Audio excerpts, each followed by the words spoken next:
Hey, what's going on, everybody? And I want to say thank you to everybody for sharing that video, the first one that I did, because we got to try to make some progress. We got to spread love. And more importantly, we have to all get on the same page. So that's why I'm doing this video, and I plan on doing a few more videos. And this is strictly addressed to all my white friends and family. I will be doing some videos after this series of videos that are going to be just for my black friends and family.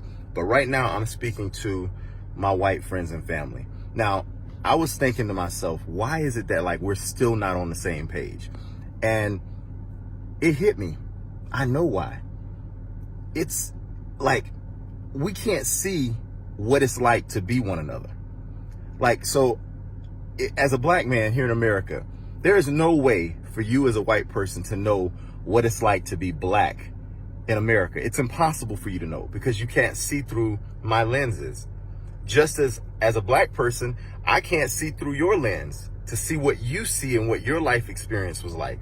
So I'm going to tell you what it's like to be black in America. And this is not just, I'm giving you my experiences, but trust me when I tell you, I am very in touch with the black community. Very in touch. I grew up, I know what it's like to be hood, and I also know what it's like to be on the other side of the track and living really good. So I know what it's like to be super broke, and I know what it's like to be very well off. I've experienced all of it. So I want you to take my words, take these words with an open heart, please. And don't prejudge, don't get upset. Just hear what I'm saying to you, please, because this is very important. This is how we make progress.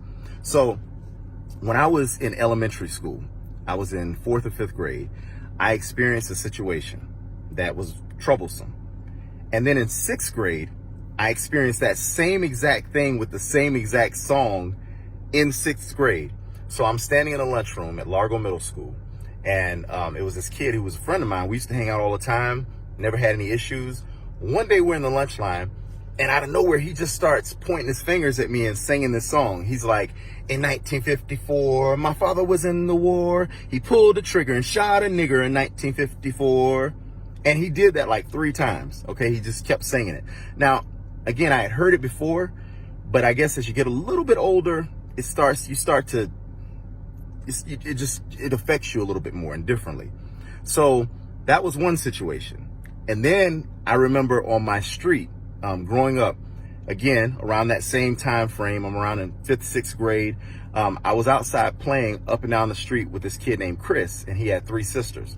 And Chris was a little redhead kid, and he was like my little buddy. Kids would call him Carrot Top and all that. And, but we would play running up and down the street, right? And, one day we got into a little shoving match, like we were about to fight. And I shoved him, he shoved me.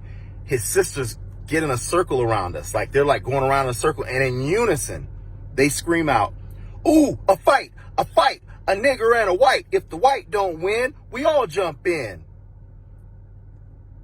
Again, shocking, yes. The crazy thing is, I genuinely don't feel like any of these kids even knew what they were really saying. I don't, because we're all kids. But this was learned behavior. This is what they were witnessing at home or around other friends, but that's what was being taught or learned. So fast forward, one more situation that I'm going to end this video.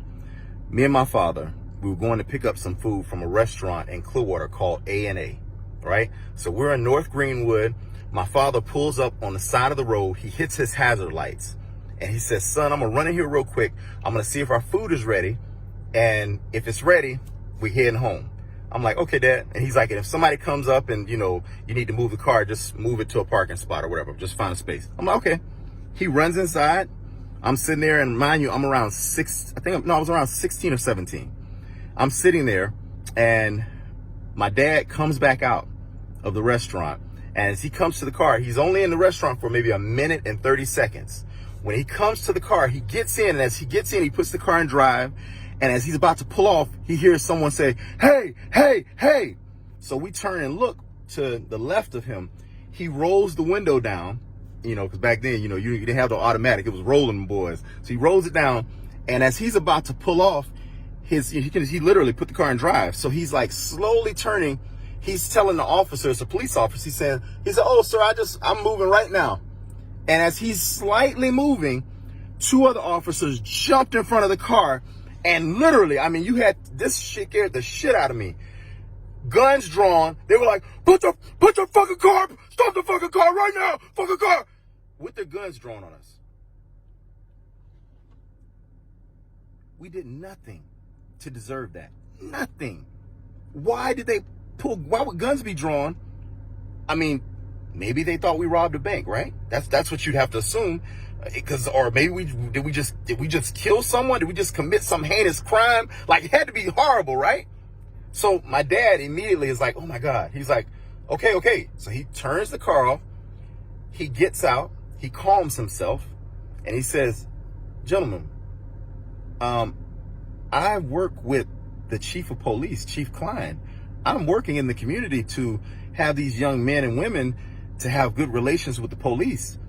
But if this is how your interactions are with me, who is respected, who doesn't break the law, I can only imagine what you are doing to some of the youth in our community who tell me these things, and I try to think otherwise. So my dad, he basically says to me, son, don't allow these situations to make you think that this is how all people are. Don't allow these situations to make you feel that this is how everyone is and how everyone treats black people. But, son, understand that there is an element that is going to treat you this way, and you have to know how to be calm, how to say yes, sir, no, sir, in these scenarios. Now, just imagine me growing up, and I only gave you all, a smidgen of situations, because me along with many other black people, we have stories on stories of these situations that have happened. And I mean, it's endless. And here I am. I work in television and entertainment. I work with some of the biggest celebrities in the world. And I'm not bragging by sharing this with you. I'm just trying to get you to understand that I'm the good guy. Whether I'm black, white, or whatever my color is, I am considered the good guy. But yet, I have to endure those situations. Sorry for getting a little animated, a little excited, but it brings up those types of memories and those types of feelings in me when I think about it, because I want you all to understand. White people keep asking me, what can I do, Raheem? What can I do to help? This is what you can do. Support your black friends and family. Listen to them. Don't just listen to Candace Owens, not just her. Don't listen to just that person.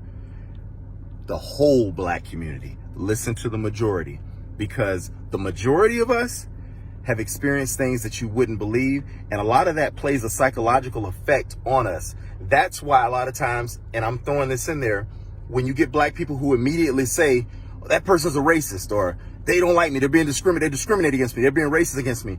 The reason why is because it's like being in an unhealthy relationship, and someone has cheated on you time and time and time again. It's like, even when they don't cheat on you, you still are like, you cheating on me. Because like, if the actions look similar in any way, you immediately think that, when that's not even the case. So that's why I'm saying to you, you have to understand that there's a lot of gosh, it's just so many things that as black people here in America that we have been through and that we continue to go through even to this day. So anyways, I've talked on for a long time, but what you can do to help, don't teach your children to treat everyone as a human being. Teach them that, because there are some white people who do seem to have a superiority complex, that they think they're better than people of color. So the way you do your part is to teach your children and your family and your friends, when you're around friends who are using the word, who, even though they say they're just joking, when you hear somebody saying, oh, man, that fucking nigger, blah, blah, blah, or man, that chink, that beaner, that ain't cool. We got to stop that. Like, you have to call those people out. That's how we change this world we're living in. That's how we make change. And remember, I will be saying these same things to my people as well, to black people. I will have videos for them to address some of the issues that we have in our community, the things that need to be changed, the things that some of my people are doing that I don't agree with. So don't just think I'm not just saying this to you to try to pick on you or get under your skin. No, I swear to you, I promise to you, this is from the heart because I want us to all change. So do your part, please, and I will continue to do my part. And I'm going to make other videos. When people ask me certain questions, I will address those in some of these videos. Thank you all for listening, and I hope you share this video and watch it as well.